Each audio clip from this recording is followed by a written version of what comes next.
ఈ దూతలందరినీ మనకు పరిచారకులుగా. ఇప్పుడు మనలో ఏముంది? దేవత్వం ఉందండి. ఎంత గొప్ప పొజిషన్లో ఉన్నామో మనము. నేర్చుకుంటే తప్ప తెలియదు. ఆకాశానికే దేవత్వం లేదు. ఆకాశంలో కనబడుతున్న చిహ్నాలకు దేవత్వము లేదు. భూమి మీద కనబడుతున్న చిహ్నాలకు దేవత్వం లేదు. ఆకారాలకు ఏదైనా కానీ, ప్రకృతిలో ఉండిన దేనికైనా కానీ దేవత్వం లేదు. ఎవరికి ఉంది ఈ భూమి మీద ఈ సృష్టిలో అంటే? మనిషికి ఉంది, దేవుని కుమారునికి ఉంది, నీకుంది. నీకు కూడా ఎక్కడుంది తెలుసా? భూమి మీద సంఘంలో తప్ప నీకు మరలా ఇంకేడ లేదు అవకాశం. సంఘంలో మరలా నేర్చుకునే విధానంలో తప్ప మరలా లేదు అవకాశం. నేర్చుకుంటేనే కాదు, నడుచుకుంటేనే తప్ప మరలా లేదు అవకాశం. చూడండి ఎన్ని ఉన్నాయో. దేవత్వం నీలో ఉందని తెలుసుకోవాలంటే, నీలో దేవత్వం ఉందని గ్రహించాలంటే ఈ అన్నిటిని మనము తెలుసుకోవాలి. అది ఆ వాక్యానుసారంగా నడుచుకుంటున్నప్పుడు నువ్వు దేవత్వం కలిగి ఉన్నట్టు. అర్థమవుతుందా? ఈ భూతాలకు దేనికి, పారంపర్యాచారాలకు, ఈ భూతాలకు ఏటికి మీరు నమస్కారం చేయడానికి, వాటిలో దేవత్వం ఉందని మీరు అనుసరించడానికి వీల్లేదు.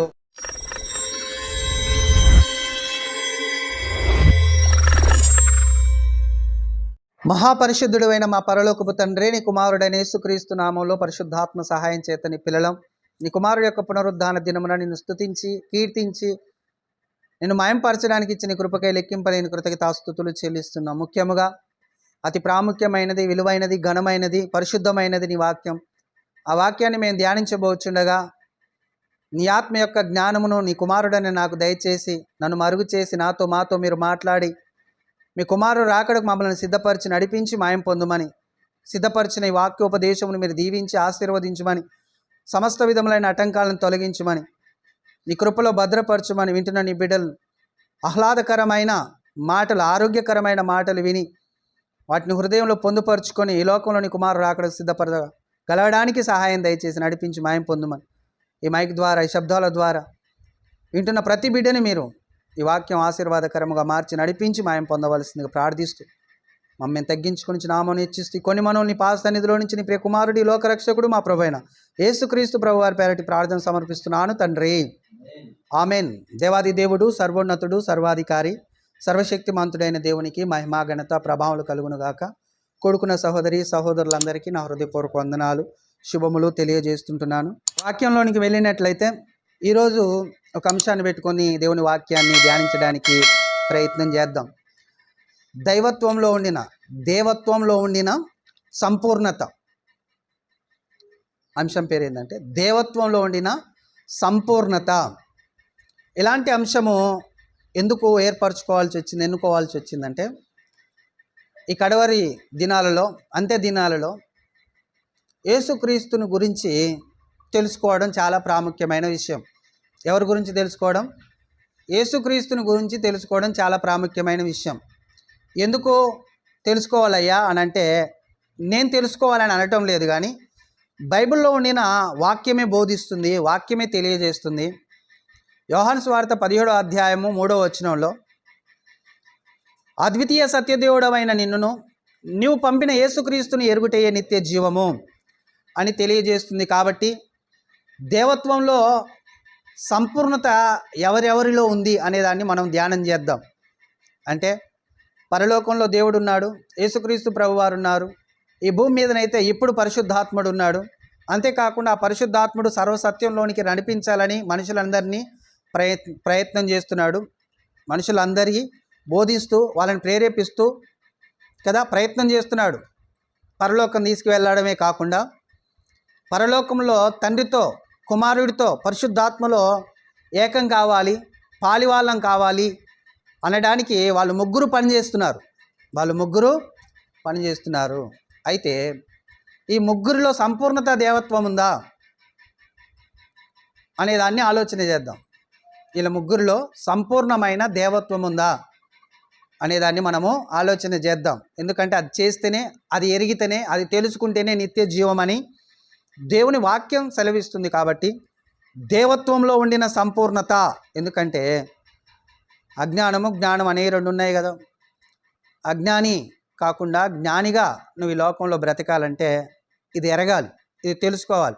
ఎలా తెలుసుకుంటాం అయ్యా అంటే బాగా ఆలోచనలు చేయండి, మీ మనసు వాక్యం మీద ఉంచండి. ఇది సబ్జెక్టు పరంగా మనము ధ్యానించబోతున్నాం. ఇంకొకటి, ఇది వివాదాంశం అయితే కాదు. అంటే తండ్రి దేవుడు, యేసుక్రీస్తు దేవుడు, పరిశుద్ధాత్మ దేవుడు, వీళ్ళు ముగ్గురు దేవుళ్ళే అని నేను చెప్పడానికి ప్రయత్నం ఏం చేస్తలేను.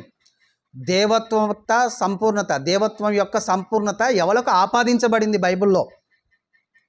వాళ్ళని దేవుడు అని అనొచ్చు మనం అనే విషయాన్ని మనము తెలుసుకోవాలి. ఎందుకంటే యోహాను 17:3 తెలుసుకోమన్నాడు, ఎరగమన్నాడు కాబట్టి మనం తెలుసుకుంటున్నాం. మనకు నిత్య జీవం కావాలి కాబట్టి తెలుసుకుంటున్నాం. కానీ ఇది ఎవరితో వివాదాంశమైనది కానే కాదు అనేది మనము జ్ఞాపకం చేసుకొని ముందుకు కొనసాగుదాం. అయితే దేవత్వము అనే పదము మనం బాగా ఆలోచిస్తే, దేవత్వము అనే పదము దేన్ని సూచిస్తుంది? స్టార్ట్ అయింది, వాక్యం వినాలి, శ్రద్ధగా వినండి. దేవత్వము అనే పదము, ఆ యొక్క పదము లేకపోతే వర్డ్ దేన్ని సూచిస్తుంది? దేవత్వము అంటే అర్థం ఏంటి అంటే దేవుని యొక్క తత్వం. అక్కడనే కనబడుతుంది కదా. దేవత్వము అంటే దేవుని యొక్క తత్వము ఒకటి. రెండవది దేవుని యొక్క గుణము లేకపోతే దేవుని యొక్క గుణములు. దేవుని యొక్క గుణము లేకపోతే దేవుని యొక్క గుణములు రెండవది. మూడవది దేవుని యొక్క స్వభావము, దేవుని యొక్క స్వభావము. నాలుగవది దేవుని యొక్క లక్షణము. అర్థమవుతుందండి? దేవుని యొక్క తత్వము, దేవుని యొక్క గుణము, దేవుని యొక్క స్వభావము, దేవుని యొక్క లక్షణమే దేవత్వము. దేవత్వం అనే పదానికి ఇవన్నీ ఆపాదించబడతాయి. ఇవన్నీ ఆపాదించబడిన వాళ్ళు ఎవరు బైబిల్లో? ఇవన్నీ లక్షణాలు కలిగిన వ్యక్తులు ఎవరు అనేదాన్ని, లేకపోతే శక్తి, ఇవన్నీ లక్షణాలు అవలంబించుకున్న శక్తి, దైవశక్తి ఎవరు అనేదాన్ని మనము ధ్యానం చేస్తున్నాం అన్నమాట. అర్థమవుతుంది కదా. అయితే ఈ పదము ఏదైతే దేవత్వము అని మనం ఇప్పుడు ధ్యానిస్తున్న పదం ఉందో, ఆ దేవత్వము అన్న పదము మీరు బాగా ఆలోచించినట్లయితే పాత నిబంధనలో ఒక్కటే ఒకసారి రాయబడింది, కొత్త నిబంధనలో ఎక్కువ దాని గురించి రాయబడింది. పాత నిబంధనలు లేదు, పాత నిబంధనలో ఉన్నా కానీ దానికి ఇది దేవత్వం ఉన్నది కావు ఇవి అని చెప్తాడు, అంతే ఆ మాట. ఇక కొత్త నిబంధనలో దేవత్వం గురించి, దేవత్వం యొక్క లక్షణాలను గురించి, గుణాల గురించి, దేవత్వం యొక్క తత్వాన్ని గురించి, స్వభావాన్ని గురించి తెలియజేస్తుంది కొత్త నిబంధనలో. అది అద్భుతం అన్నట్టు. ఎలా అద్భుతం అయ్యా అంటే, పాత నిబంధనలో ఎవరు తెలుసుకోలేకపోయారు, కొత్త నిబంధనలో తెలుసుకునేడానికి కృప చూపించాడు. కాబట్టి మనకు అది అద్భుతం. దేవత్వంని తెలుసుకోవడానికి మనకిచ్చాడు దేవుని కృప. పాత నిబంధనలో ఎవరికి ఇవ్వలేదు. ఇది బాగా గుర్తుపెట్టుకోవాలి కదా. పాత నిబంధనలో లేనిది కొత్త నిబంధనలో దేవత్వం గురించి రాయబడింది అనేది మనము జ్ఞాపకం చేసుకోవాలి. ఎక్కడ రాయబడింది పాత నిబంధనలో అంటే, ఒక వచనాన్ని చూద్దాం మనం. ద్వితోపదేశకాండం 32వ అధ్యాయము, ద్వితోపదేశకాండం 32వ అధ్యాయము 17వ వచనం. వారు దేవత్వము లేని దయ్యములకు, తాము ఎరగని దేవతలకు, క్రొత్తగా పుట్టిన దేవతలకు, తమ పితరులు భయపడని దేవతలకు వాళ్ళు బలి అర్పించారు. ఎవరు? ఇజ్రాయేల్ ప్రజలు కొత్త దేవతకు, తన పితరులు ఎరగని దేవతలకు, దేవత్వం లేని దేవతలకు ఏమర్పించారట? బలి అర్పించారు. ఇక్కడ ఉంటుందండి ఆ పదం, దేవత్వం లేని దయ్యములకు వాళ్ళు బలు అర్పించారు అనే మాట ఇక్కడ రాయబడి ఉంటుంది దేవత్వం గురించి. వాస్తవానికి ఇజ్రాయేల్ ప్రజలకు అజ్ఞానంలో ఉండి, జ్ఞానం లేని స్థితిలో దేవత్వం అనేది తెలియకుండా ఎవరికి పడితే వారికి ఈ దేవత్వాన్ని ఆపాదించేవారు. అర్థమవుతుందా? ఎవరిని పడితే వాళ్ళని దేవుడు అనేవాళ్ళు. ఎందుకంటే దేవత్వం గురించి, దేవత్వం లక్షణాల గురించి పాత నిబంధనలో దేవుడు వాళ్ళకి తెలియజేయలే. అది మర్మంగా పెట్టి కొత్త నిబంధనలకు వచ్చిన తర్వాత దాన్ని విప్పి అందరికీ తెలియజేశాడు అనేది మనము తెలుసుకోవాలి. ఎందుకంటే ఇప్పుడు మనం చదివిన ద్వితోపదేశకాండం 32:17లోనే ఈ దేవత్వం గురించి చెప్పబడింది. అది కూడా దేవత్వం లేని దయ్యములకు వాళ్ళు బలులు అర్పించారు అని రాయించాడు కదండి. ఈ 4 లక్షణాలు ఉండాలి. ఈ 4 లక్షణాల కంటే ఇంకా పై లక్షణాలు కూడా కొన్ని ఉన్నాయి. ఏంటి అయ్యి అనేది మనకు ఎక్కడ రాయించాడు దేవుడు అంటే బైబిల్లోనే రాయించాడు. కొత్త నిబంధనలో అపోస్తుల కార్యములు చూద్దాం మనం. దైవత్వం అంటే ఏంటో అపోస్తుల కార్యములు 17వ అధ్యాయము 29వ వచనం. అపోస్తుల కార్యములు 17వ అధ్యాయం 29వ వచనం. కాబట్టి మనము దేవుని సంతానమయుండి మనుషుల చమత్కార కల్పన వలన మలచబడిన బంగారమునైనను వెండినైనను రాతినైనను దేవత్వము పోలి ఉన్నదని తలంపకూడదు. అక్కడ అండర్లైన్ చేసుకోండి. దేవత్వము అనే మాట కాడ అండర్లైన్ చేసుకోండి. దేవత్వము ఉన్నదని తలంచకూడదు. ఎందులో దేవత్వం ఉన్నదని తలంచకూడదు? మనుషుల చమత్కార కల్పన వలన మలచబడిన ఏ విగ్రహములోనైనాను ఏం లేదని తెలుసుకోవాలి. దేవత్వము లేదు, దేవత్వము ఉండదు. దేవత్వం అంటే ఏంటి? దేవుని తత్వము, దేవుని గుణము, దేవుని లక్షణాలు, దేవుని స్వభావం. ఇలాంటివి ఏ మలచబడిన ఎలా మలుస్తారట దాన్ని? చమత్కార కల్పనలు. బాగినాలే. చమత్కారం అంటే అర్థం ఏంటి? చమత్కారం అంటే అర్థం ఏంటి? హాస్యమైంది, హాస్యమైన దానికి ఆపాదింపబడే మాట అది. చమత్కారం, చమత్కారంగా మాట్లాడుతున్నాడని నవ్వుతుంటావు. నవ్వులాటకు సంబంధించింది చమత్కారం. చమత్కారము, చమత్కార కల్పనలు అంట. కల్పన అంటే ఊహించడం. కల్పన అంటే ఊహించడం. ఊహించుకొని ఒక నవ్వులాటగా ఒక రూపాన్ని తయారు చేసి ఆ తయారు చేసిన దాన్ని దేవుడని మొక్కితే అది కరెక్ట్ కాదు, దానిలో దేవత్వం ఉండదు అని చెప్తున్నాడు. ఎవరు చెప్తున్నారు? పౌలు గారు చెప్తున్నారు. పౌలు గారు ఎథెన్సు పట్టణంలో చాలా విగ్రహాలను చూశాడు. చాలా విరివిగా ఉన్న విగ్రహాలు.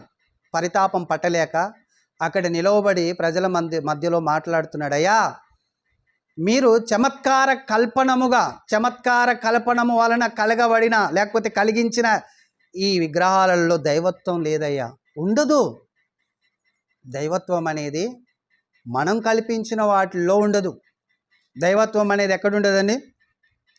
మనం కల్పింపబడుతున్న దేంట్లో దేవత్వము అనేది ఉండదు నాయన. దాన్ని మనం ఏం చేస్తున్నామంటే ఊహించుకుంటున్నాం అంతే కదండి. ఇక్కడి నుంచి మీరు నేను చెప్పిన 4 గుణాలు ఉన్నాయిగా, అవి కూడా దేనికి ఆపాదింపబడుతున్నాయి అనేది మీరు పసిగట్టాలి. ఎందుకంటే మీ మనసు వాక్యం మీద ఉండడానికి నేను చెప్తున్నాను. ఎక్కడ ఆ గుణలక్షణాలు ఉన్నాయనేది పసిగట్టాలి. ఇంకొకటి, ఎక్కడ లేవు అనేది కూడా తెలుసుకోవాలి మీరు. ఎక్కడ లేవు అనేది కూడా తెలుసుకుంటే దైవత్వము ఎక్కడుంది అనేది మీకు అర్థమవుతుంది. దైవత్వము ఉన్నది అర్థమైతేనే నీకు నిత్య జీవం. అంతే కదా. అద్వితీయ సత్యదేవుడవైన నిన్నును నువ్వు పంపిన యేసుక్రీస్తుని ఎరుగుటే నిత్య జీవం. దేవత్వం మరి వాళ్ళలో సంపూర్ణంగా ఉందా లేదా? ఇంకా ఎవరికన్నా ఉందా సంపూర్ణంగా ఈ భూమి మీద, ఈ సృష్టిలోనే అనేది బైబిల్లో చక్కగా రాయించాడు దేవత్వం గురించి. దాన్ని మనం ధ్యానిస్తున్నాం. ఇది మనము నేర్చుకొని ఏం చేయాలి? ఫాలో కావాలి. నేర్చుకొని ఫాలో కావాలి. నేర్చుకోవాలి, అనుసరించాలి అనే అర్థం. అలాగనైతేనే ఈ దేవత్వం గురించి తెలుస్తుంది, లేకపోతే మనకు తెలియదు. ఆ ఎథెన్సు పట్టణంలో ఉన్న వారికి తెలియలే దేవత్వం. ఎవరికి తెలిసింది? ఎర్రివాడిగా, పిచ్చివాడిగా ఊరూరు తిరుగుతూ ఏదో పిచ్చి మాటలు మాట్లాడతాడు అని అనుకుంటున్న పౌలుకు తెలిసింది దేవత్వం ఎక్కడుందని చెప్తున్నాడు ఆయన. మనుషులు కల్పించిన కల్పన వలన లేకపోతే మనుషులు చమత్కార కల్పన వలన కలిగించిన దేంట్లో దైవత్వం ఉండదు నాయన. మీరు ఎక్కడ వెతుకుతున్నారు దైవత్వాన్ని? దేవత్వాన్ని వెతకవలసిన స్థలం ఎక్కడ? దేవత్వాన్ని ఎక్కడుందని తెలుసుకోవాలి మీరు అనే విషయాన్ని అక్కడ చెప్పే సందర్భంలో నవ్వులాటగా ఉంది. మీరు చేసిన బొమ్మల్లో దేవత్వం ఉందని మీరు మొక్కడాన్ని బట్టి ఎలా ఉందట ఆయనకు? నవ్వులాటగా ఉంది. ఇది చమత్కారం, మీ చమత్కారం వలన కలిగినది. అంతే కదండి. ఒక సుత్తే, ఒక పొగర్, లేకపోతే ఏమంటారు శానం, లేకపోతే ఉల్లి తీసుకొని శిల్పాన్ని చేసి అది దేవుడు అంటే దేవత్వం ఎట్లుంటుంది దాంట్లో? ఎంత తెలివి తక్కువ వాళ్ళు అంటే ఇజ్రాయెల్ ప్రజలు కూడా. మోషే కొండ మీదకి పోయాడు. కింద ఉన్న ప్రజలందరూ మోషే ఎక్కడ పోయాడో మాకు తెలియదయ్యా, మాకు ఒక దేవుణ్ణి మీరు తయారు చేయాలంటే అహరోన్ గారు ఏం చేశారు తెలుసా? పొగరు తీసుకున్నారు, సుత్త తీసుకున్నారట. తీసుకొని మీరు బంగారం దేరన్నాడండి. ఆ బంగారాన్ని అగ్నిలో వేసి ఆ ముద్ద చేసి దాన్ని అటుకొట్టి ఇటుకొట్టి అటుకొట్టి ఒక దూడను, బంగారు దూడని తయారు చేస్తే వాళ్ళు ఏమన్నారు తెలుసా అండి? నిర్గమకాండము 32వ అధ్యాయం, నిర్గమకాండం 32వ అధ్యాయము 8వ వచనం చూడండి. వాళ్ళు ఏమంటున్నారు ఆ బొమ్మను చూసి? నేను వారికి నియమించిన త్రోవ నుండి త్వరగా తొలగిపోయి తమ కొరకు పోత పోసిన దూడని చేసుకొని దానికి సాగిలపడి బలినర్పించి, ఓయి ఇజ్రాయేలు, ఐగుప్తు దేశం నుండి నీవు రప్పించిన నీ దేవుడు ఇదే. ఒరి ఇజ్రాయేలు, నేను ఐగుప్తు నుంచి నడిపించిన దేవుడు ఎవరు కాదురా, ఇదే నీ దేవుడు. నీ దేవుడు ఇజ్రాయేలు, నీ దేవుడు ఎవరు అనుకుంటున్నావు? ఇదే అని అంటున్నారు. దేంతో చేశారో? 4వ వచనం చూడండి. 4వ వచనం. అతడు అంటే అహరోను వారి దగ్గర ఉన్న బంగారం తీసుకొని పొగరుతోనూ రూపమును ఏర్పరిచి దాన్ని పోత పోసిన దూడగా చేసి, అప్పుడు వారు, ఓ ఇజ్రాయేలు, ఐగుప్తు దేశంలో నుండి చూసారండి, పొగరుని సుత్తని తీసుకొని బంగారాన్ని ముద్దగా చేసి, ఆ ముద్దగా ఒక రూపం చేసి, ఆ దూడగా చేసి, ఓ ఇజ్రాయేలు, నీ దేవుడు ఎవరు అనుకుంటున్నావు? ఇదే అంటే వీళ్ళకి అర్థం కానిది ఏంటంటే అందులో దేవత్వము ఉన్నదా లేదా అనేది అర్థము కాలేదు. అందుకని ఆయన ద్వితీయోపదేశకాండం 32:17 మనం చదివాము. వాళ్ళు ఇసికించారట. దేన్ని బట్టి? దేవుని కోపం రప్పించారు. దేన్ని బట్టి? దేవత్వం లేని వాటికి మీరు బలులు అర్పిస్తున్నారు, కొత్త దేవతలకు మీరు బలులు అర్పిస్తున్నారు, మీ పితరులే ఎరగని దేవతలకు మీరు బలులు అర్పిస్తున్నారు. దేవత్వం గురించి తెలుసుకోవాలి కదా. నేను చెప్పాను మొన్న మీకు రాత్రి, ఏమని చెప్పాను? అనుభవ జ్ఞానం మనము ఎరగాలి. అనుభవ జ్ఞానాలు 2 రకాలు. ఒకటి, బైబిల్లో దేవుడు తన కుమారుని ద్వారా భూమి మీదకి పంపించాడు, అనుభవ జ్ఞానం ఒకటి. రెండవది, మన తరతరాలు వెనక ఉన్న వాళ్ళు మనకు చెప్పి మనల్ని ముందుకు నడిపించిన అనుభవ జ్ఞానం ఒకటి. అయ్యా, ఇదిగో మన విలవేల్పు, ఇదిగో మన దేవుడు, ఇదిగో మన సర్వస్వం, సర్వం ఈయనే మనల్ని నడిపిస్తాడు, బతికిస్తాడని చెప్పిండు వీళ్ళు. ఆయన కూడా తన కుమారుని పంపించి అనుభవ జ్ఞానం గురించి తెలియదు. అనుభవ జ్ఞానం అంటే దేవత్వంని తెలుసుకోవటం, దేవత్వాన్ని ఎరగటం, దేవుడు ఎవరు అని తెలుసుకొని మనం ఎవరు అని గ్రహించి మనం ముందు కొనసాగేదే అనుభవ జ్ఞానం. ఆ అనుభవ జ్ఞానం మనకు చాలా విరివిగా ఉండవలసి ఉన్నది కదండి. ఇక్కడ మనకేం తెలుస్తుంది? మనుషుల చమత్కార కల్పన వలన చెక్కబడిన ఏ ప్రతిమలో కానీ దేవత్వం ఉండదు. ఒకటి పాయింట్. రెండవది, 1 కొరింథీ పత్రిక 8వ అధ్యాయం 6వ వచనం. 1 కొరింథీ పత్రిక 8వ అధ్యాయం 6వ వచనం. ఆకాశమందైనను భూమి మీదనైనను దేవతలనబడినవి, ఎంత మంచిగా ఉన్నది, దేవతలనబడినవి ఉన్నను. ఇట్లా ఆడ ఇప్పాలి. ఏముందాడ? ఇప్పితే కలపొద్దు, ఇప్పాలి. ఇప్పితే వీజీగా వచ్చేస్తుంది నోటికి. దేవతలనబడినవి అన్నాక ఉన్నను అన్నా ఏం లేదు. ఆ 2 కలిపేసరికి మీకు ఆ పదం వాళ్ళకి వస్తలే. సరే, ఉన్నను. మనకు ఒక్కడే దేవుడు ఉన్నాడు, ఆయన తండ్రి అంటున్నాడు.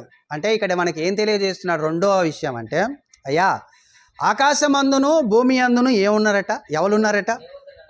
దేవతలు అనబడిన వారు ఉన్నారు. దేవతలు అనబడిన వారు ఉన్నారు. బాగా గమనించాలి. అక్కడనే ప్రశ్నకు జవాబు ఉంది.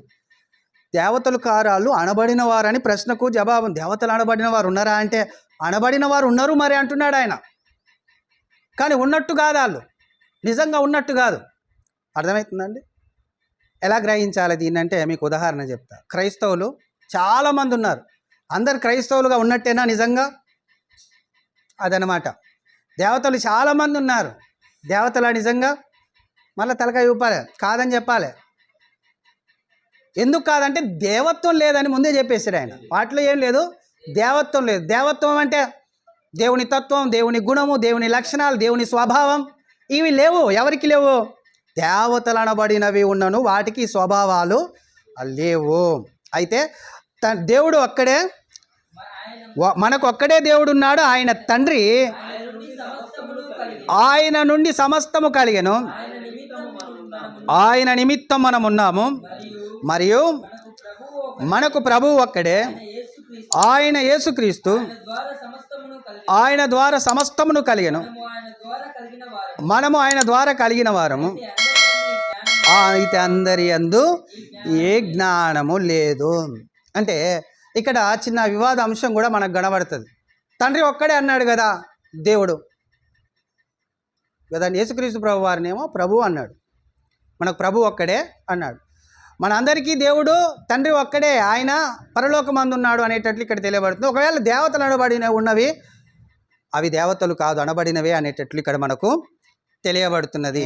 యేసుక్రీస్తుకు ఆపాదిస్తారు, లేకపోతే యేసుక్రీస్తుకు అప్లై చేస్తారు. ఏమని తెలుసా? ఇదిగో యేసుక్రీస్తు ప్రభు వారు కూడా దేవుడేం కాదు, తండ్రి ఒక్కడే మనకు దేవుడు అన్నాడు అనే పదాన్ని అక్కడ ఆపాదిస్తారు. అంటే నేను తండ్రి అద్వితీయ దేవుడైనా నిన్ను నువ్వు పంపిన యేసుక్రీస్తుని ఎరుగుటే నిత్య జీవం అన్నాడు కాబట్టి అది తెలుసుకోవడానికి మన ప్రయత్నం. అయితే ఇక్కడ రెండో పాయింట్ మనం ఆలోచించాల్సింది ఏంటంటే, ఆకాశమందైనను భూమి మీదను దేవతలు అనబడిన వారు ఉన్నారనుకోవాలి, కానీ వాళ్ళు దేవతలు అనుకోదయో, వాళ్ళలో దేవత్వమేమీ లేదు. ఎందుకు లేదు అంటే, మనుషులు చమత్కార కల్పన వలన రూపొందించిన ఆ బొమ్మలే అవి. దేవత్వం ఉండాలంటే చాలా ఉండాలి, అవి ఏంటియో నేను తెలియజేస్తాను అని అంటాడనమాట. కాబట్టి ఇప్పుడు మనకి ఇక్కడ ఏమర్థమైంది? ఒకటి, మనుషులు ఏ చేతులతో చేయబడిన దాంట్లో దేవత్వము ఉండదు. అంతేకాదు ఈ భూమి మీద ఎక్కడైనా దేవతలు అనబడినవి ఉన్నా కానీ వాటిలో కూడా ఏముండదు, దేవత్వం ఉండదు. రెండు అయిపోయినాయా? ఇప్పుడు మూడో దాంట్లో అసలు దేవత్వం ఎక్కడ ఏమై ఉన్నదో ఇక్కడ తెలియజేస్తారు. రోమపత్రిక 1వ అధ్యాయము 20వ వచనం. రోమపత్రిక 1వ అధ్యాయము 20వ వచనం. ఇంకా బాగా అండర్లైన్ చేసుకోండి, ఇక్కడ చాలా జాగ్రత్తగా మీ మనసు పెట్టి వినండి. ఆయన అంటే ఎవరు? దేవుడు. దేవుడు ఆయన అంటే దేవుడు. దేవుడు అదృశ్య లక్షణములు అనగా, ఇక్కడ అండర్లైన్ చేసుకోండి, అదృశ్య లక్షణములు ఏముందంటే నిత్య శక్తి, దేవత్వమును, జగత్తుత్పత్తి మొదలుకొని సృష్టింపబడిన వస్తువులను ఆలోచించుట వలన తేడబడుచున్నవి గనుక వారు ఏమై ఉన్నారటండి? నిరుత్తరులై ఉన్నారు. ఇప్పుడు మనకి ఇక్కడ అర్థం కావాల్సింది ఏంటంటే, ఆయన అదృశ్య లక్షణములు. నేను మొదట 4 చెప్పాను కదా, మీకు గుర్తున్నాయా? ఏమని చెప్పాను? దేవత్వం అంటే దేవుని యొక్క తత్వము, దేవుని యొక్క స్వభావం, దేవుని యొక్క గుణము, దేవుని యొక్క లక్షణం. ఇక్కడికి వచ్చాం మనం, లక్షణం క్యాచ్ చేయాలి పాయింట్. అదృశ్య, ఆయన ఎవరంటే అదృశ్య లక్షణం అంటే అర్థమైందంటే కనబడడు, దేవుడు కనబడడు. ఇప్పుడు బొమ్మలన్నీ కనబడతాయి ఈ లోకంలో, మనం దేనికి బలి అర్పించినా కానీ ఆడ ఏదన్నా ఒక రూపం కనబడుతుంది ఖచ్చితంగా. చిన్న రూపమే కానీ పెద్ద రూపమే కానీ ఒక రూపం కనబడుతుంది. అయితే ఆయన ఏమంటున్నాడంటే, ఈ దేవత్వము అనేది ఎలా ఉంటుందంటే, ఆయన కనబడేవాడు కాదు. దేవత్వం కలిగిన దేవుడు కనబడేవాడు కాదు. ఇక్కడ కూడా ఒక వివాదాంశం ఉంటుందండి. ఏంటిదంటే, యేసుక్రీస్తు కనబడ్డాడుగా, యేసుక్రీస్తు కనబడ్డాడు కాబట్టి ఆయన దేవుడు కాదు. అక్కడనేమో తండ్రి ఒక్కడే దేవుడు కాబట్టి యేసుక్రీస్తు దేవుడు కాదన్నారు. ఇక్కడికి వచ్చేసరికి ఇప్పుడు యేసుక్రీస్తు కనబడుతున్నాడుగా, ఆయన మొక్కుతుంటే ఆయన దేవుడు అవుతాడు కదా అని అంటున్నారు. మనం కిందికి పోయేసరికి అసలు యేసుక్రీస్తులో మన అంశం అదే. అందుకనే క్రీస్తు దేవత్వములో సంపూర్ణత ఉందా? ఆయన కూడా దేవత్వం ఆయన కలిగిన వాడని మనం అనుకుంటున్నాంగా, దాంట్లో సంపూర్ణత కావాలి. దేవతలు అనబడంగానే దేవతలు అనబడవు, మనం చేయంగానే దేవతలు కావాలి. సంపూర్ణత, సర్వ సంపూర్ణత నివసించాలి వాళ్ళలో. వాళ్ళు దేవుళ్ళు అనబడతారు, లేకపోతే దేవుడు అనబడతారు. దేవుళ్ళు అంటే అదొక పెద్ద గోళమల్లు. ఎంతమంది దేవుళ్ళు ఈయనకు? దేవుడు ఒక్కడే అంటే బైబిల్ అని. దేవుడు ఒక్కడే అనేది, దేవుడు ఒక్కడే అన్న పదాల కాడ ఎందుకు ఒక్కడన్నాడు, దేవుడు ఒక్కడే అని ఎందుకన్నాడు, ఆ సందర్భం ఏందనేది మనం ధ్యానిస్తే కానీ ఆ విషయం అర్థం కాదనేది లోకానికి తెలియటం లేదు, లోకంలో కొంతమందికి తెలియటం లేదు. అయితే ఇక్కడ ఏమంటున్నాడంటే, ఆయన అదృశ్య లక్షణములు. ఇంకొక మాట ఏముంది అనగా, ఇంకెక్కడ అండర్లైన్ చేయండి, దేవత్వం ఉన్న వారిలో ఏముండాలంటే నిత్య శక్తి కూడా ఉండాలి. నిత్య శక్తి అంటే నిత్యము ఉండేవాడై ఉండాలి. అంటే ఈ భూమి కానీ ఆకాశం కానీ ఉండేవా? ఈ భూమి కానీ ఆకాశం కానీ ఉండేవా? ఇందులో ఉన్నవన్నీ ఉండేవా? కావు. దేవత్వంలో అదృశ్య లక్షణం ఉండాలి, అంటే ఆయన కనబడకూడదు. రెండవది నిత్య శక్తి అయి ఉండాలి. దీన్ని మీరు క్యాచ్ చేయాలి. ఇక్కడ మీరు బలంగా క్యాచ్ చేసి ఇప్పుడు మనం ముందుకు వెళ్తాం కదా. ఇప్పుడు ఈయనలో ఉన్నది దైవత్వము, ఈయనలో నిత్యశక్తి ఉంది, ఈయనలో దైవశక్తి ఉంది, ఈయన నిత్యుడు అనేది మనం గ్రహిస్తాం. లేకపోతే గ్రహించలేము. ఈ మాటను చాలా జాగ్రత్తగా మీరు మనసు పెట్టి వినాలి. ఏమని వినాలి? దేవత్వంలో అదృశ్య లక్షణం ఉండాలి, ఇంకా నిత్య శక్తి ఉండాలి. అంటే మీకు మంచిగా అర్థం కావాలంటే, దేవుడు అంటే నిత్య శక్తి. దేవుడు అంటే ఎవరు? నిత్య శక్తి. అదే దైవత్వం అంటే అదృశ్య లక్షణం. దేవుడు అంటే నిత్య శక్తి, దైవత్వం అంటే అదృశ్య లక్షణం. బాగా వినాలి. నిత్య శక్తి, రెండవది అదృశ్య లక్షణం. ఎక్కడ ఉండాలి? దేవత్వంలో ఉండాలి. దేవత్వంలోనికి ఆపాదించబడేవి ఈ రెండు ఉంటేనే దేవుడు అవుతాడు. నిత్య శక్తి ఉండాలి, అదృశ్య లక్షణమై ఉండాలి. ఈ రెండు ఉంటేనే దేవుడు అనబడతాడు. ఆ దేవుణ్ణి మనము అదనమాట ఆ దేవుణ్ణి మనము ఆరాధించాలి, ప్రేమించాలి, ఆయనని మయంపరచాలి, ఆయనని గణపరచాలి. అప్పుడే మనము అద్వితీయ సత్యదేవుడవైన నీవు పంపిన యేసుక్రీస్తును ఎరుగుటే నిత్య జీవం అనే విషయాన్ని ఎరిగిన వాళ్ళం అవుతాం. అదృశ్య లక్షణం ఉండాలి, రెండవది నిత్య శక్తి అయి ఉండాలి. దేవత్వానికి ఆపాదించబడే పదాలు ఏంటి? అదృశ్య లక్షణం. మరలా రిపీట్ ఎందుకు చేస్తున్నానంటే మీ మైండ్లోనికి ఎక్కాలి, మీ హృదయంలోనికి ఎక్కాలి. దేవుడు లేకపోతే దైవత్వము అనే దానికి అదృశ్య లక్షణమై ఉండాలి, నిత్య శక్తి అయి ఉండాలి. ఈ రెండు ఉంటేనే దైవము, దేవుడు, ఆయనని మనము పూజించాలి అనేది మనము ఆలోచన చేసుకోవాలి. ఈ రెండింటిని మనం ఇక్కడ పెట్టి ఇంకో రెండింటిని మనం పక్కకు తొలగించుకోవాలి. ఏంటి? ఇప్పుడు మనం మొదట చెప్పుకున్న ఏం చెప్పుకున్నాం? మనుషుల చమత్కార కల్పన వలన రూపొందింపబడిన బొమ్మలో దేవత్వం లేదు, కొట్టేయాలి.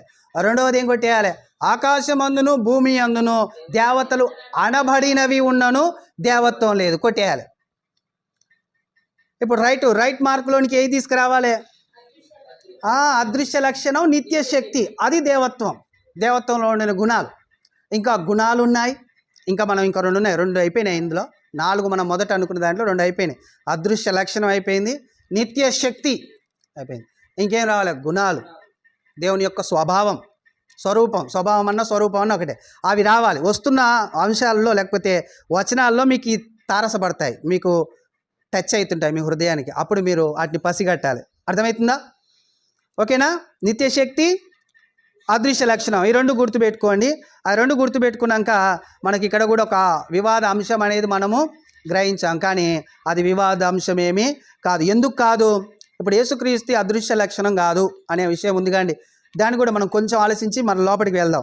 ఇప్పుడు ఈయన అదృశ్య లక్షణం కాదు, కనబడ్డాడు, మనిషి, నరుడు. కాబట్టి ఈయనని మనం ఏం చేయకూడదు? దేవత్వం ఉందని అనుకోకూడదు అనే ఒక విషయం వస్తే అవును అంటామా? మనం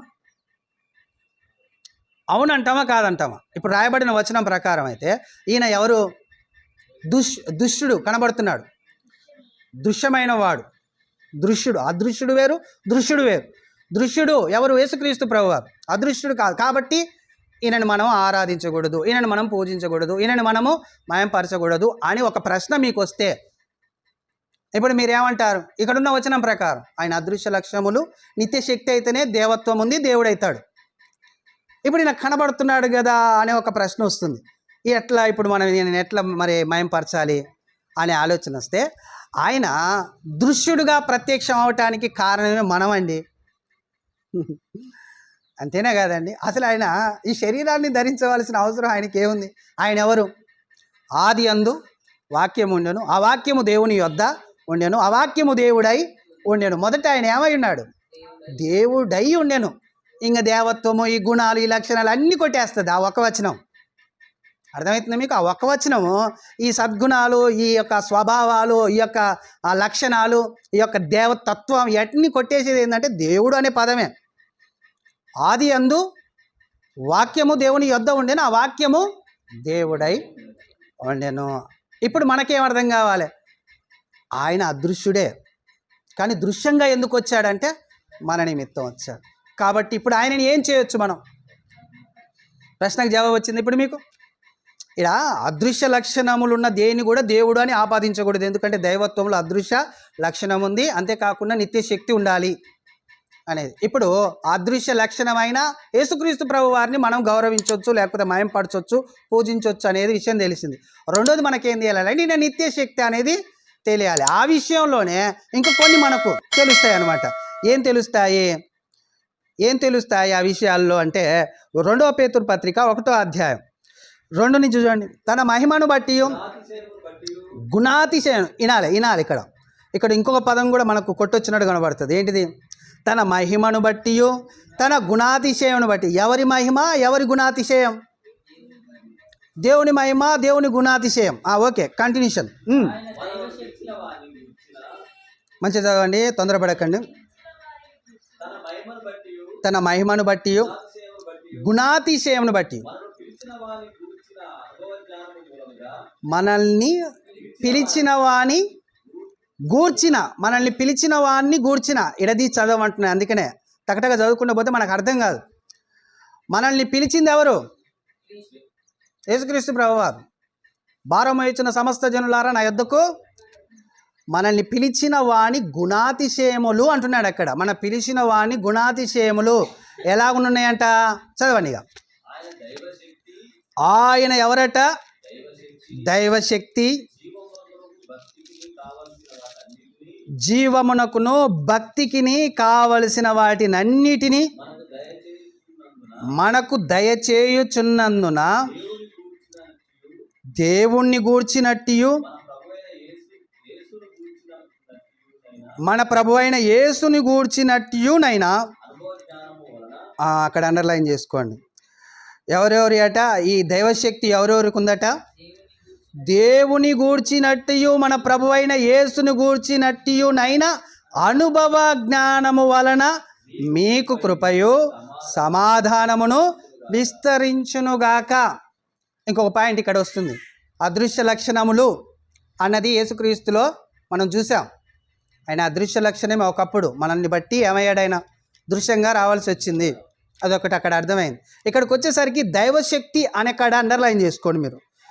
దైవశక్తి అనే కాడ ఉందా దైవశక్తి అని?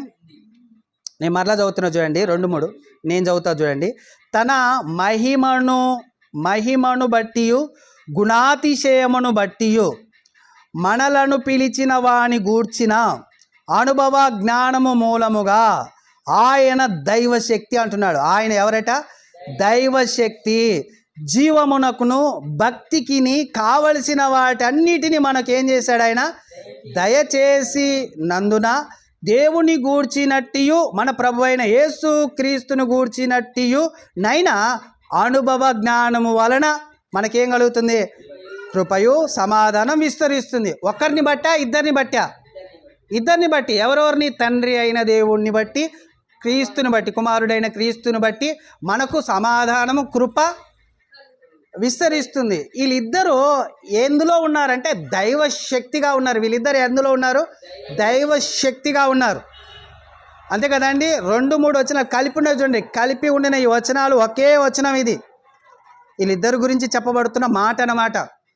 దైవశక్తి వీళ్ళిద్దరిలో ఉంది. వీళ్ళిద్దరి అనుభవ జ్ఞానము ద్వారా మనకి ఏం విస్తరిస్తుంది? కృపయు సమాధానము విస్తరిస్తుంది. ఎలా విస్తరిస్తుంది? కింద చదవండి ఎలా విస్తరిస్తుందో. ఆ మహిమ మరలా ఇక్కడ గుణాతిశయం మాట అండర్లైన్ చేసుకోండి. ఆ మహిమ గుణాతిశయములను బట్టి ఆయన మనకు అమూల్యములను అత్యధికములనైన ఇక్కడ అండర్లైన్ చేయండి. ఎలా మనకు ఆ కృప, ఆ సమాధానం విస్తరిస్తుంది అంటే వాగ్దానముల మూలముగా. వాగ్దానములు అంటే ఏంటి? రాత్రి చెప్పాను మీకు. వాగ్దానములు అంటే ఏంటి? వాక్యం. ఈ గ్రంథంలో ఉండిన, బైబిల్లో ఉండిన ప్రతి వచనం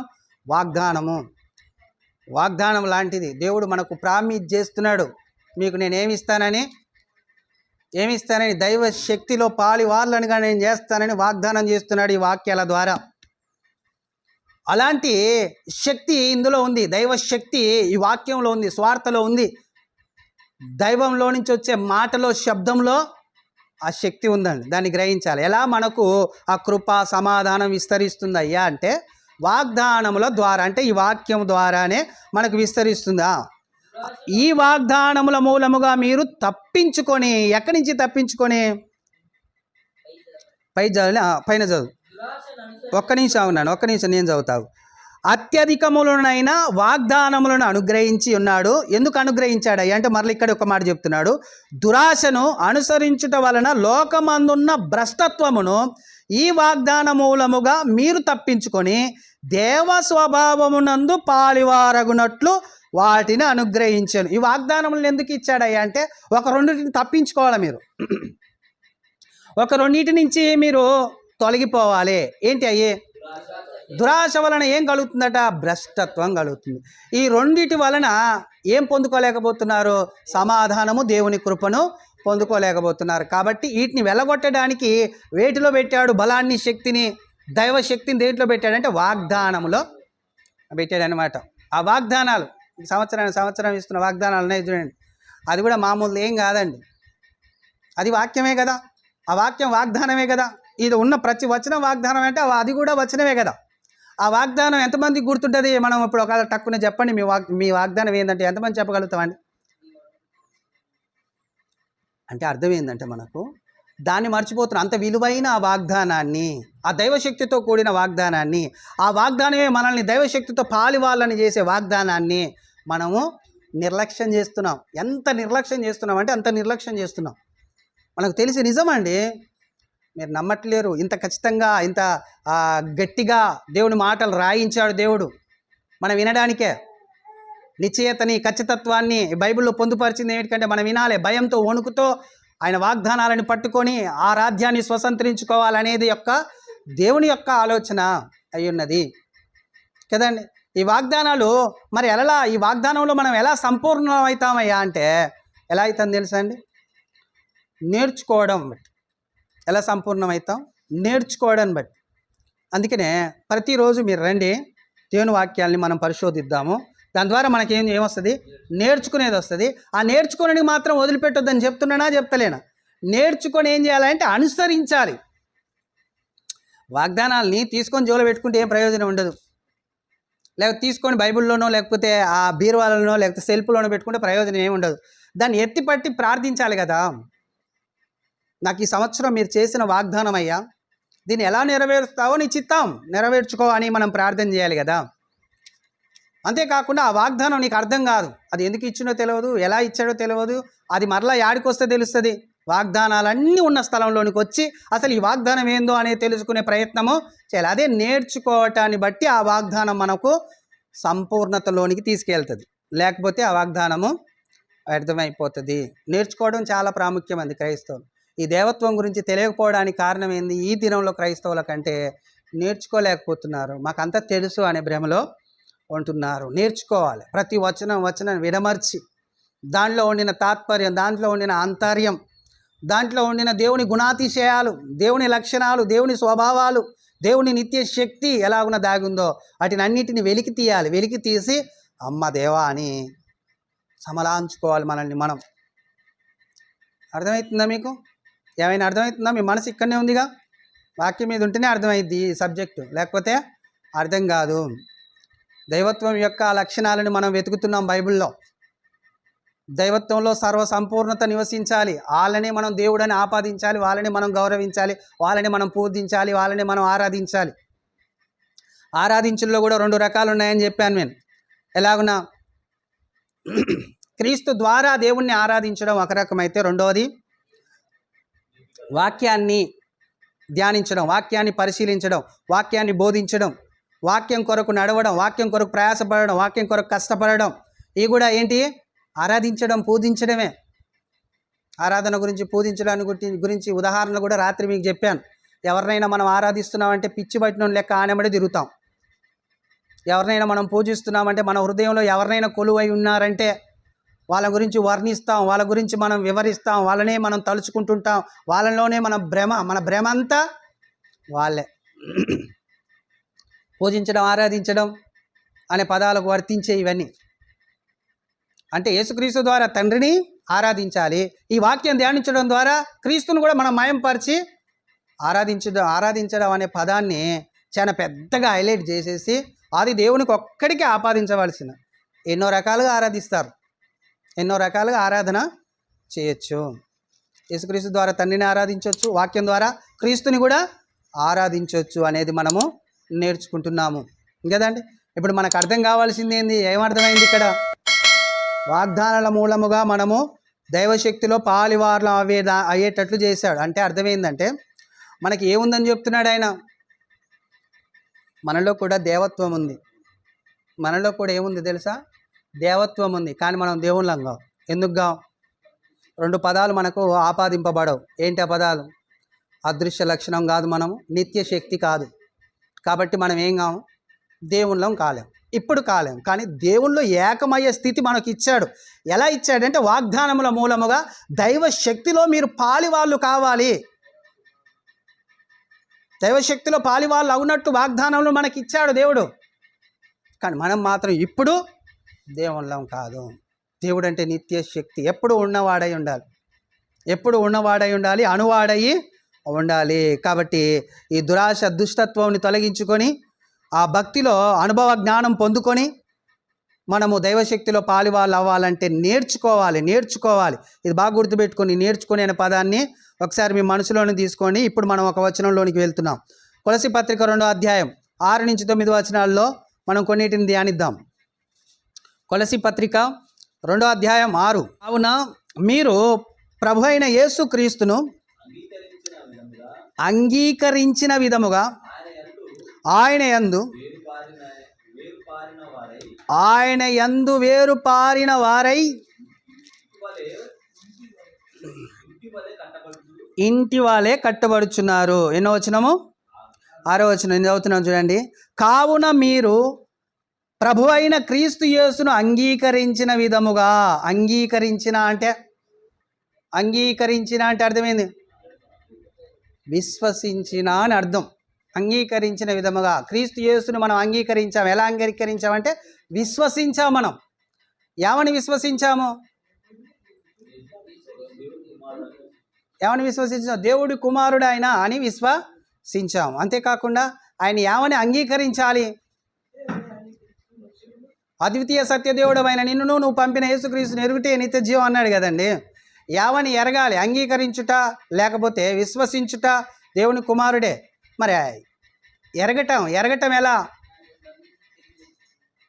నేను అతన్ని చెప్పాను, ఎరగటం ఎలా అంటే యేసుక్రీస్తు ప్రభు వారు ఒక ప్రార్థన చేశాడు. ఏమని చేశాడు? నీవు నాకు ఇచ్చిన పనిని నేను సంపూర్ణంగా నెరవేర్చాను కాబట్టి మొదట నాకు ఏ మహిమైతుందో మరలా ఆ మహిమతో నన్ను మహిమపరచు తండ్రి అని ప్రార్థన చేశాడు. అంటే అర్థమైంది? ఆయన ఏమని ఎరగాలి అంటే మొదట ఆయనకు గొప్ప మహిమ తండ్రి యొద్ద ఉంది. మరలా ఈ పని కంప్లీట్ చేయడానికి ఆయన భూమి మీదకి నరుడుగా వచ్చాడు. తర్వాత మరలా నన్ను మహిమపరచాడు. మరలా మొదటి స్థితిలోనికి ఆయన వెళ్ళబోతున్నాడు. కాబట్టి ఆయన ఎవరు? ఏమని ఎరగాలి మనం? మరలా ఆది యందు వాక్యం ఉండును, ఆ వాక్యం దేవుని యొద్ద ఉండెను, ఆ వాక్యమే దేవుడై ఉండెను. మరలా దేవుని పొజిషన్లోనికి ఆయన వెళ్ళబోతున్నాడు అని ఎరగాలి. అర్థమవుతుందండి? ఏమని ఎరగాలంటే నిన్న చాలా జీవించాను. 17వ అధ్యాయం ప్రార్థనలో ఆయన ఏమేమి చెప్పిన మాటలు ఉన్నాయో అనుభవ జ్ఞానంలో వాటిని మీకు బోధించాను. ఎరగాలి మనం. విశ్వసించడం అయితేనేమో దేవుని కుమారుడని విశ్వసించాలని రాయబడింది. అవును, విశ్వసించు. కానీ ఆయనని ఎరగటం కూడా నిత్య జీవమే. ఆయనని ఎరగకుంటే కూడా నిత్య జీవము లేదు. ఎరగాలి ఆయనని. ఏమని ఎరగాలంటే మరలా ఆయన తండ్రి దగ్గరలో తన మొదటి మహిమలోనికి వెళ్ళిపోతున్నాడు అనేది మనము ఎరగాలి. ఇంకదండి ఇకదండి ఇక్కడ ఏమన్నాడు? విశ్వసించి కంటిన్యూషన్. క్రీస్తు యేసును అంగీకరించిన విధముగా ఆయన యందు వేరుపారిన వారై ఇంటి వాళ్ళే కట్టబరుచు. మీరు నేర్చుకొనిన కాడ అండర్లైన్ చేయండి. మనకి ఎన్ని తెలవాలంటే ముఖ్యమైన పదం అండి ఇది. నేర్చుకోవాలి. మీరు మీ పనుల మీద ఉంటే దీన్ని నేర్చుకోలేరు. ఈ దైవత్వం గురించి సంపూర్ణంగా మీరు ఎరగలేరు. సంపూర్ణంగా మీరు ఎరిగితేనే మీలో కూడా దైవత్వం ఉందని తెలుస్తుంది. మీలో దైవత్వం ఉందని తెలిస్తే రేపు దైవశక్తిలో పాలివారు అనేది తెలుస్తుంది. ఇవన్నీ తెలవాలంటే మీరు ఏం చేయాలి? నేర్చుకోవాలి. మీరు ఏం చేయాలి? నేర్చుకోవాలంటే మీరు ఇక్కడికి రావాలి. ఇక్కడికి వచ్చి ప్రతిరోజు వాక్యాలని పరిశీలన చేయాలి. ఆయన అంటున్నాడండి, మీరు నేర్చుకోవాలి. నేర్చుకొనిన ప్రకారము విశ్వాసమందు స్థిరపరచబడుచు కృతజ్ఞతాస్తుతులు చెల్లించుట యందు విస్తరించుచు ఆయన యందుండి నడుచుకొని లేదండి అక్కడ ఆపకండి. ఆయన యందుండి అనకాడ మరల కింద ఒక పదం ఉంది, నడుచుకొనిడి. ఈ నేర్చుకొనిడి నడుచుకొనిడి అక్కడ అండర్లైన్, ఇక్కడ అండర్లైన్ చేసుకోండి. మీకు దేవత్వం యొక్క సంపూర్ణతలో మీరు ఎదగాలంటే, ఆ సంపూర్ణతను మీరు దక్కించుకోవాలంటే, ఆ సంపూర్ణతలోనికి మీరు వెళ్ళాలంటే మీరు ఒకటి నేర్చుకోవాలి, రెండు నడుచుకోవాలి. ఒకటి నేర్చుకోవాలి, రెండు నడుచుకోవాలి. ఒకటి నేర్చుకోవాలి, రెండు నడుచుకోవాలి. నడుచుకునే విధానంలో కృతజ్ఞత అనేది ఉంది చూడండి. ఆ కృతజ్ఞత ఎలా వస్తుంది? నడుచుకునే విధానం నేర్చుకుంటే వస్తుంది, లేకపోతే రాదు. కృతజ్ఞత మనం చెల్లించలేకపోతే మనం ఏం చేస్తలేనట్టు, నేర్చుకోలేకపోతున్నాం అన్నట్టు. మొదటి కృతజ్ఞత చెల్లించేవారుగా ఉంటున్నామంటే మనం నడుచుకుంటున్నామని అర్థం. నేర్చుకొని మరి నడుచుకుంటున్నామని అర్థము. అలాగనే ఉందా? నేను చెప్పినట్టు ఉందా ఏమన్నా? అక్కడ అలాగనే రాయబడింది కదా. మరలా చదువుతాను చూడండి. మీరు నేర్చుకొనిన ప్రకారం విశ్వాసమందు స్థిరపరచబడుచు కృతజ్ఞతాస్తుతులు చెల్లించుట. కృతజ్ఞతాస్తుతులు చెల్లించుట యందు మామూలుగా కాదు, విస్తరించాలంటే. కృతజ్ఞతాస్తుతులు చెల్లించులో విస్తరించుట ఏందయ్యా ఆలోచన వస్తుంది. కృతజ్ఞతాస్తుతి చెల్లించుట్లో విస్తరించేది ఏంటంటే ప్రతి విషయంలో కృతజ్ఞత చెల్లించాలి. ప్రతి విషయంలో కృతజ్ఞత చెల్లిస్తున్నప్పుడు మీరు విస్తరిస్తున్నట్టు. ఏమండి, లోకంలో మీరు ఆలోచించండి, అనేకమైన వాటిల్లో విస్తరించాలని చూస్తున్నారు. దేవుడు ఏ విషయంలో విస్తరించాలని చెప్తున్నాడు? అయ్యా మీరు భూమిని నిండించండి, లోకంలో విస్తరించండి, అన్నిటిని సమకూర్చుకోండి, అంత మీదే మిమ్మల్ని నేను ఆశీర్వదిస్తున్నాను అన్నాడు. వీడికి వచ్చేసరికి ఎక్కడ విస్తరించాలంటే దేవునికి కృతజ్ఞతాస్తుతి చెల్లించుటలో విస్తరించాలి. నేర్చుకోకుంటే ఈ కృతజ్ఞత చెల్లించే విస్తరించుటలో మనం ఉండలేమండి. అర్థమవుతుందా? ప్రతి విషయమందును దేవునికి కృతజ్ఞతాస్తుతులు చెల్లించాలి. మనం ఏది కొన్నా, మన కాడికి ఏది వచ్చినా కానీ దేవునికి కృతజ్ఞత చెల్లించాలి. డబ్బులు ఇచ్చి కాదండి, దేవుని కాడికి తీసుకొచ్చి చూపించి, దేవా ఇది ఇచ్చినందుకు నీకు కృతజ్ఞతాస్తుతి అని చెల్లించాలండి. దాని ద్వారా దేవుడు మయంపరచబడతాడు.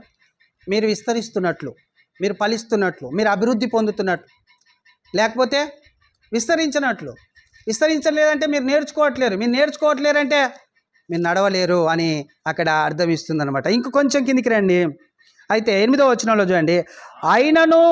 ఆయనను అనుసరింపక మనుషుల పారంపర్యముల అనగా ఈ లోక సంబంధమైన మూలపాఠములను అనుసరించి మోసకరమైన నిరార్థక తత్వజ్ఞానము చేత మిమ్మును చెరపట్టుకొని వాడెవడైనా ఉండునేమో అని జాగ్రత్తగా ఉండండి. ఇక్కడ కొంచెం ఆగుదాం. అయితే ఇక్కడ ఏమంటున్నాడంటే ఈ లోక సంబంధమైన మూల పాఠములు అంటే కింద పుట్టినోట్లో 2 అక్కడ 2 అని ఉంటుంది, కింద పుట్టినోట్లో ఏముంది చూడండి, భూతములు. ఈ లోక మూల పాఠములు అంటే ఎవరి గురించి చెప్తున్నాడు ఇక్కడ? భూతములు. భూతములు అంటే ఏంటి అండి? భూతములు అంటే దేవతలు అనబడిన వాటికి వర్తిస్తుంది, పంచభూతాలకు కూడా వర్తిస్తుంది. అంటే సూర్యుని ఏం చేస్తారు? సూర్యుడు ఎవరు? దూత. మన కొరకు నియమించబడిన దూత. ఎవరి కొరకు? మన కొరకు. ఆ సూర్యునిలో ఏం లేదు తెలుసా మీకు? దేవత్వం లేదు. చంద్రుల్లో ఏం లేదు తెలుసా మీకు? దేవత్వం లేదు. భూమికి ఏం లేదు తెలుసా మీకు? దేవత్వం లేదు. ఈ భూమి దేవదూత అయినా ఈ దూతలందరినీ మనకు పరిచారకులుగా. ఇప్పుడు మనలో ఏముంది? దేవత్వం ఉందండి. ఎంత గొప్ప పొజిషన్లో ఉన్నామో మనము. నేర్చుకుంటే తప్ప తెలియదు. ఆకాశానికి దేవత్వం లేదు.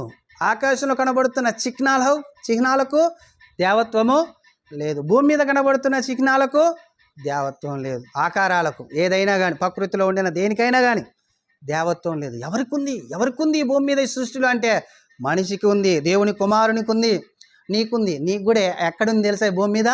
సంఘంలో తప్ప నీకు మరలా ఇంకేడలేదు అవకాశం. సంఘంలో మరలా నేర్చుకునే విధానంలో తప్ప మరలా లేదు అవకాశం. నేర్చుకుంటేనే కాదు, నడుచుకుంటేనే తప్ప మరలా లేదు అవకాశం. చూడండి ఎన్ని ఉన్నాయో.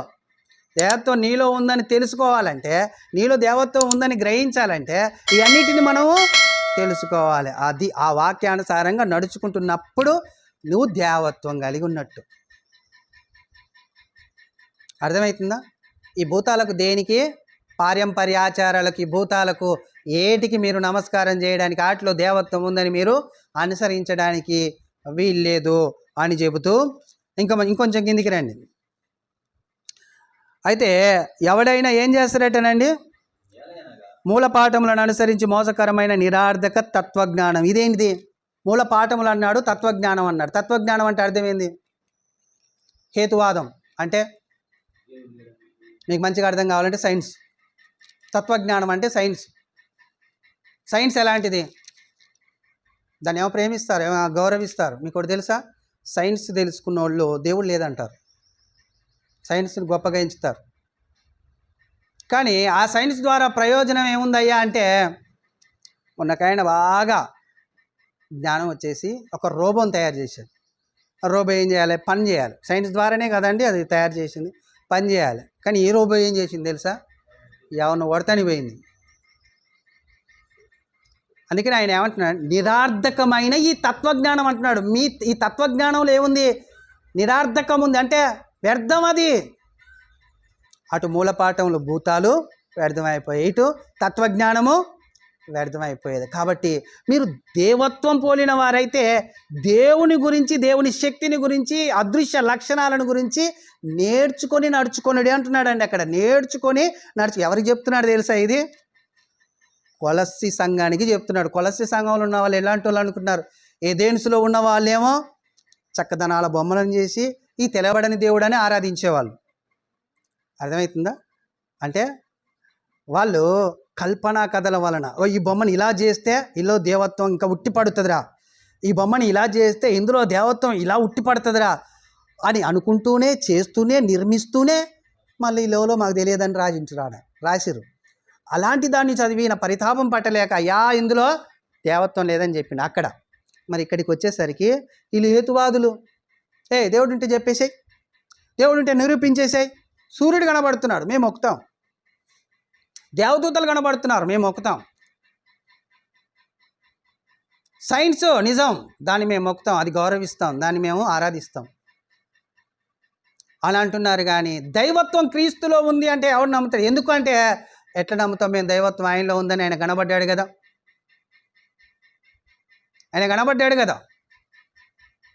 ఆయన కనబడ్డదే నీలాంటి హేతువాదుల కొరకు, ఆయన శరీరం దాల్చిందే ఇలాంటి అజ్ఞానుల కొరకు. కల్పనా కథల వలన దేవత్వం, కల్పనా కథల్లో దేవత్వం ఉందని అనుకునే వాళ్ళ కొరకు ఆయన ఈ నరుని అవతారం ఎత్తాల్సి వచ్చిందండి. నిజమేనండి.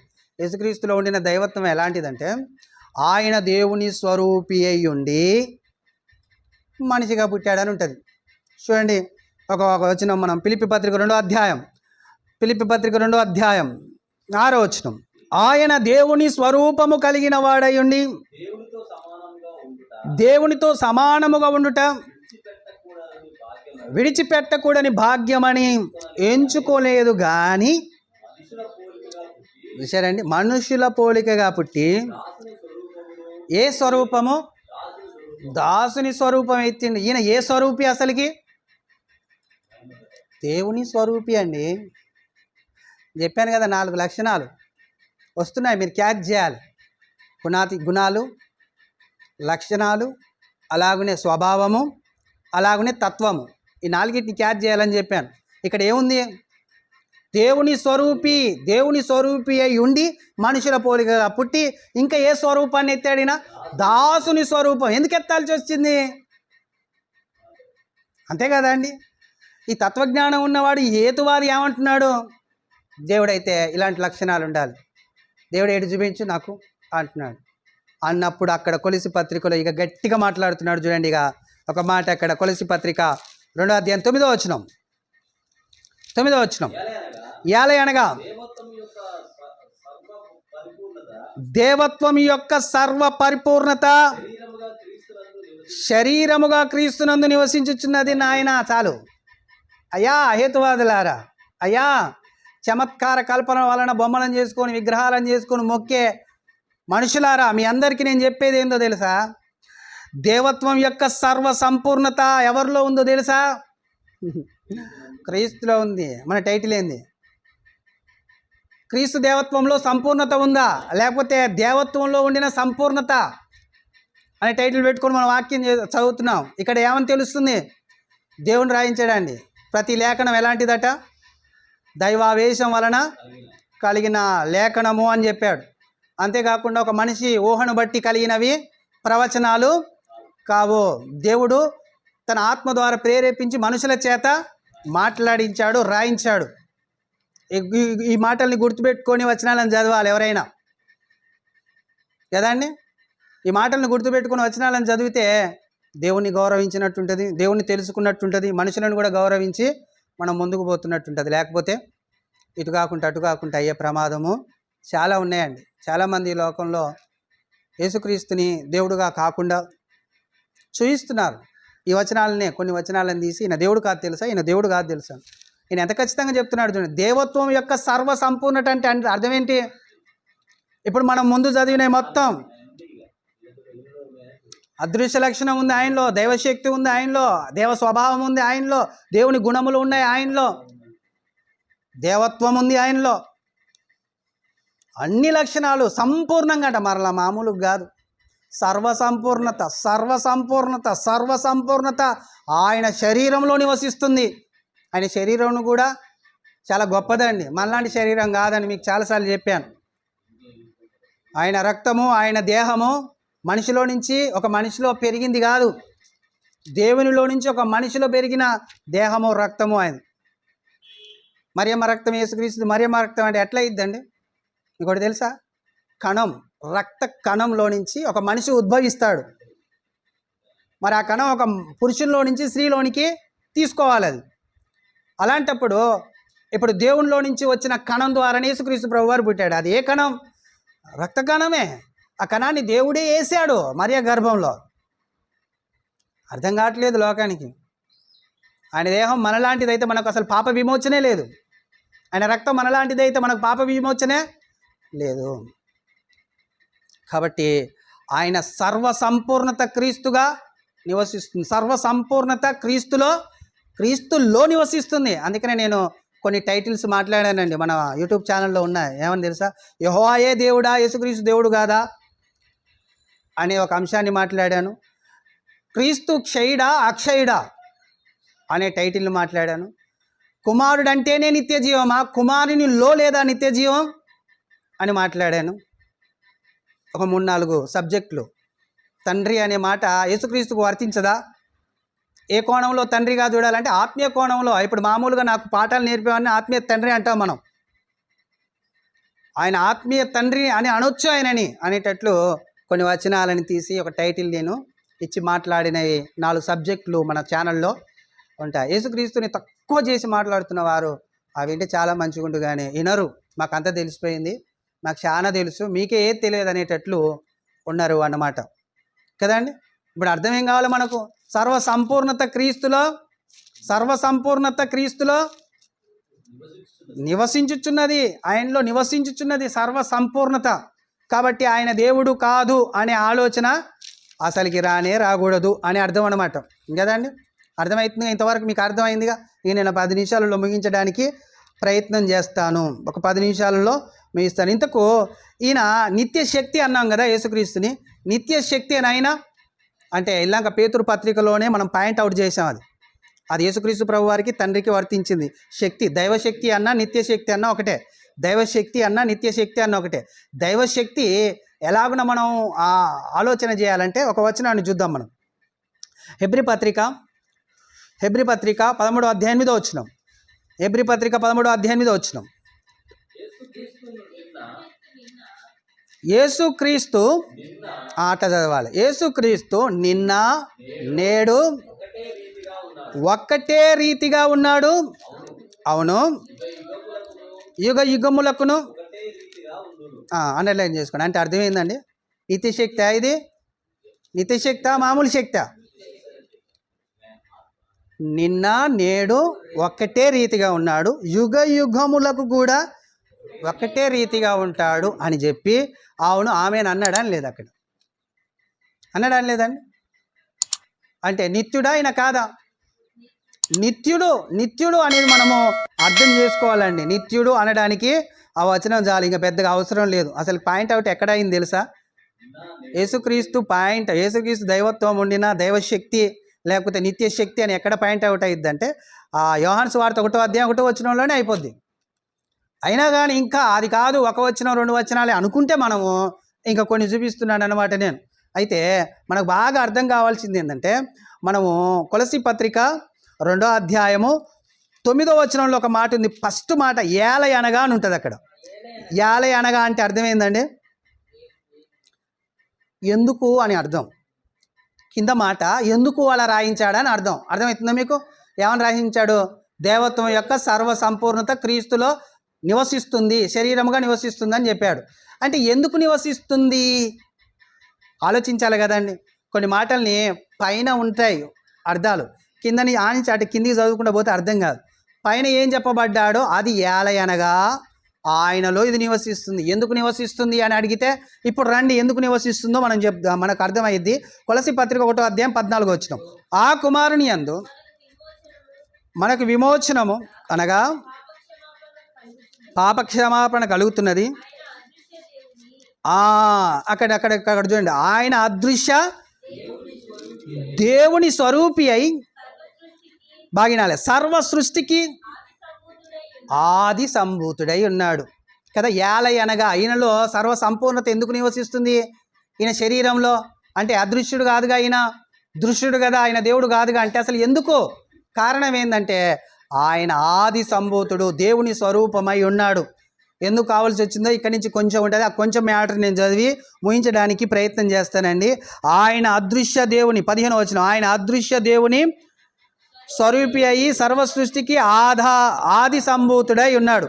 14వ వచనంలో ఏముందంటే ఆ కుమారుని యందు మనకు పాప విమోచన అనగా పాప క్షమార్పణ కొరకు ఆయన ఒకప్పుడు అదృశ్య దేవుని స్వరూపి అయి ఉండి ఆది సంభూతుడై ఉన్నాడు. కానీ ఈ దృశ్యుడిగా కావాల్సి వచ్చింది అనే మాటను ఒకటి ఇక్కడ 16లో చూడండి, ఏలయనగా అంటున్నాడు. మళ్ళీ ఇక్కడ కూడా ఏలయనగా ఎందుకు అలా అయ్యాడు ఆయన అంటే, ఆకాశమందున్నవియు భూమి అందున్నవియు దృశ్యమైనవి కానీ అదృశ్యమైనవి కానీ అవి సింహాసనములైనను అవి ప్రభుత్వములైనను ప్రధానులైనను అధికారములైనను బాగినాలి. ఇక్కడి నుంచి అండర్లైన్ చేసి సర్వమును ఆయన యందు అంటే సర్వ సంపూర్ణత ఆయనలో ఎందుకు ఉందంటే సర్వము ఆయన యందు సృజింపబడెను, సర్వము ఆయన ద్వారా ఆయనను బట్టి ఆయన ద్వారాను ఆయనను బట్టి సృజింపబడెను. ఇక్కడ చూడండి, ఆయన అన్నిటికంటే అంటే పైన చెప్పిన సమస్తము కంటే, ఆయన సృష్టించిన సృష్టి అంతటికంటే ఆయన ఎలా ఉన్నా ఇప్పుడు ఏమైనాడు? ముందుగా ఉన్నవాడు ఆయనే ఆది సంభూతుడు. అంటే ఆదిలో పుట్టాడు, ఈయన అవతల లేడని అంటారు. ఆది సంభూతుడు అంటే అర్థం ఏంటంటే ఆదిని కలగజేసిన వాడు, ఆదిని ప్రారంభించిన వాడు అని అర్థం. అక్కడనే పుట్టాడు, ఇక అక్కడ అవతల లేడు అనేది కాదు ఆడ అర్థం. అవతల లేడు అనేది ఒకవేళ నిజమేనైతే ఈడ ఏమని రాయించాడు చూడండి, 17వ వచనంలో ఆయన అన్నిటికంటే ముందుగా ఉన్నాడు అని రాయించాడు. ఆయనే సమస్తమునకు ఆధారభూతుడు, సంగమను శరీరమునకు ఆయనే శిరస్సు, ఆయనకు అన్నిటిలో ప్రాముఖ్యము కలుగు నిమిత్తం, ఎన్నిట్లో? కొన్నిట్లో కాదు, అన్నిట్లో ప్రాముఖ్యము కలుగు నిమిత్తము ఆయన ఆది అయ్యుండి మృతులలో నుండి లేచుటలో ఆది సంభూతుడు. మీకు ఇది మాట మంచిగా అర్థం కావాలంటే ప్రకటన గ్రంథం 21వ అధ్యాయము 6వ వచనం చదవండి. అక్కడ ఈ మాట మంచిగా అర్థం. ఇది ఇక్కడనే ఒక చేయి పెట్టి అక్కడికి వెళ్ళండి, లేకపోతే ఒక పెన్ను పెట్టండి. అక్కడ 21వ అధ్యాయం 6వ వచనం, మరియు ఆయన నాతో ఇట్లా నేను సమాప్తమైనవి నేనే అల్పాయు ఓమేగాయు అనగా ఆది సంభూతుడు అంటే ఆదిలో పుట్టినవాడు కాదు, ఆదిని ప్రారంభించినవాడు, ఆదికి ముందే ఉన్నవాడు ఆయనే. ఆదియు అల్పాయు ఓమేగాయు అంటే ఆదియు అంతము. నిన్న ఆదిని కలిగించింది ఆయనే, రేపు అంతంలో ఉండేవాడు కూడా ఆయనే అని అర్థం అన్నమాట. ఆయన ద్వారానే ప్రారంభమైంది, ఆయన ద్వారానే అంతమైంది. అంత గొప్ప సర్వ సంపూర్ణత క్రీస్తులో దేవత్వంగా, లేకపోతే దైవశక్తిగా, లేకపోతే అదృశ్య లక్షణము నివసిస్తున్నాయి. అర్థమవుతుందండి? మళ్ళీ ఇక్కడికి రండి, కొలసి పత్రికలోనికి. ఆది అంతమై ఉన్నాడంటే ఆదిని ప్రారంభించిన వాడు ఆయన, ఆదిని మళ్ళీ అంతములో ముగించేవాడు కూడా ఆయనే అని అక్కడ మనకు తెలిసింది. ఇక్కడ 18వ వచనం చూడండి. 18వ వచనం, సంగము అని శరీరమునకు ఆయనే శిరస్సు, ఆయనకు అన్నిట్లో ప్రాముఖ్యము కలుగు నిమిత్తము ఆయన ఆది అయ్యుండి మృతులలో నుండి లేచుటలో ఆది సంభూతుడాయను. ఇక్కడ కూడా చూడండి, ఆయన యందు సర్వ సంపూర్ణత నివసించవలననియు ఆయన శిలువ రక్తము చేత సంధి చేసి ఆయన ద్వారా సమస్తమును, అవి భూలోకమందున్నవైనను పరలోకమందున్నవైనను వాటన్నిటినీ ఆయన ద్వారా తనతో సమాధానపరుచుకోవాలనని. సరే అండి, దేవునికి ఇష్టమైందంట. అర్థమవుతుంది. యేసుక్రీస్తులో ఎంతటి దైవత్వం ఉందో, ఎంతటి దైవశక్తి ఉందో, ఎంత నిత్య శక్తి ఉందో, దేనికి ఆయన ఆధారభూతుడో, దేనికి కారణభూతుడో, ఎక్కడ ఆది సంభూతుడో, ఎక్కడ ఆది అయి అంతమై ఉన్నాడో అర్థమవుతుంది కదండి. ఆయన నిత్య శక్తి. ఇప్పుడు 3వ పాయింట్ ఏంటంటే పరిశుద్ధాత్ముడు నిత్యుడా. నిత్య శక్తి పరిశుద్ధాత్ముడు. ముగిస్తానండి, ఒక వచనం చూసి ముగిస్తాను. హెబ్రీ పత్రిక 9వ అధ్యాయం 14వ వచనం. ఇక్కడ పరిశుద్ధాత్మ గురించి ఒక్క మాట ఉంటుంది, ఒక్కటే మాట అక్కడ అండర్లైన్ చేసుకోండి జాలీగా. నిత్యుడగు అంటే ఆత్మ ఎలాంటి వాడు? నిత్యుడు ఆత్మ. పరిశుద్ధాత్ముడు నిత్యుడు. నిత్యుడు అంటే నిత్యశక్తి, దైవశక్తి, అదృశ్య లక్షణం ఎవరిలో ఉంది? పరిశుద్ధాత్ములో ఉందండి. అదృశ్య లక్షణం ఉంది, నిత్యశక్తి ఉంది, దైవశక్తి ఉన్నది. ఆయన కూడా ఏమై ఉన్నాడు? దేవుడు అయి ఉన్నాడు. మరి యేసుక్రీస్తుని దేవుడు అని అనొచ్చా ఆయన అంటే? అనొచ్చు. ఎందుకంటే ఆయనలో నిత్యశక్తి ఉంది, దైవత్వం ఉంది, దైవశక్తి ఉంది కాబట్టి అనొచ్చు. పరిశుద్ధాత్ముడు దేవుడు అని ఆయన అంటే మీకు కంటిన్యూషన్ అయిపోవాలి. ఈరోజు ఇది కంప్లీట్గా మీకు అర్థమైపోవాలి. పరిశుద్ధాత్ముడు నిత్యుడగు. దైవత్వంలో ఏమో ఉన్నాయి? దేవునిలో ఉన్న దేవునికి ఆపాదించబడిన లక్షణాలు ఏంటంటే నిత్యశక్తి, అదృశ్య లక్షణం. నిత్యశక్తి, అదృశ్య లక్షణం. దేవుడు అనే వాళ్ళకు దేవత్వము ఉన్న వాళ్ళకు ఆపాదించబడే లక్షణాలు ఏంటి? ఒకటి లక్షణములు. ఎలాంటి లక్షణం అది? దేవుని లక్షణం. అదృశ్య లక్షణం దేవునికి ఆపాదించబడుతుంది. దేవుని యొక్క లక్షణం అంటే ఒక మంచి క్రియ, మంచి పని, దేవుని పని చేయడము ఒక లక్షణం. దేవుని లక్షణము, దేవుని స్వభావము, దేవుని గుణము, దేవుని తత్వము, ఈ 4 దేవత్వంలో ఉంటాయి. దేవునిలో నిత్యశక్తి, అదృశ్య లక్షణములు ఉంటాయి. నిత్యశక్తి, అదృశ్య లక్షణం గుర్తుపెట్టుకోండి. ఈ 6 పాయింట్లు మనకు గుర్తుంటే దేవత్వం ఎవరిలో ఉంది అనేది అర్థమైద్ది అన్నమాట. కదండి. ఇప్పుడు మనలో ఏముంది? దేవత్వం ఉంది. దేవునిలో మనము కాము. ఒకే ఒక్క ఛాయిస్ మనకుంది. దేవునిలో ఏకమయ్యే ఛాయిస్ మనకుంది. ఎట్లా? దేని ద్వారా అంటే సంఘము ద్వారా. సంఘములో నేర్చుకున్నటను బట్టి, సంఘములో నేర్చుకొని నడవడాన్ని బట్టి మనకు ఒక అవకాశం ఇచ్చాడు దేవుడు. ఎలా ఇచ్చాడు అవకాశాన్ని అంటే వాగ్దానములుగా, అంటే వాక్యం ద్వారా మనకు అవకాశం ఇచ్చాడు. రాత్రి చదివిన వాక్యం గుర్తు తెచ్చుకోవాలి. నేను ఈ మాటలు చెప్తున్నప్పుడు ఏకం అవ్వాలి తండ్రి. ఇదిగో నువ్వు నాకు ఇచ్చిన పిల్లలకు నేను వాక్యం ఇచ్చాను, ఆ వాక్యము వీళ్ళని పరిపూర్ణం చేసింది కాబట్టి ఈ వాక్యం ద్వారా నాలో ఐక్యం చేసి నేను నీలో ఐక్యం అవుతాను, మనం అందరం ఏకమై ఉండులాగునా అనేటట్లు యేసుక్రీస్తు ప్రభు వారు 17వ అధ్యాయం ప్రార్థనలో చెప్పేశాడు. నా మహిమ ఇచ్చేసాను తండ్రి అన్నాడు. మీకు గుర్తుందో లేదో ఆ మాట? నా మహిమ, నువ్వు నాకు ఇచ్చిన మహిమ ఏదైతుందో పిల్లలకి ఇచ్చేసాను, నీ పిల్లలకి ఇచ్చేసానని అక్కడే చెప్పాడు. ఇప్పుడు అర్థమైంది కదా. 4 లక్షణాలు ఏమో మనలో ఉండాలి, దైవత్వం ఉన్నట్టు.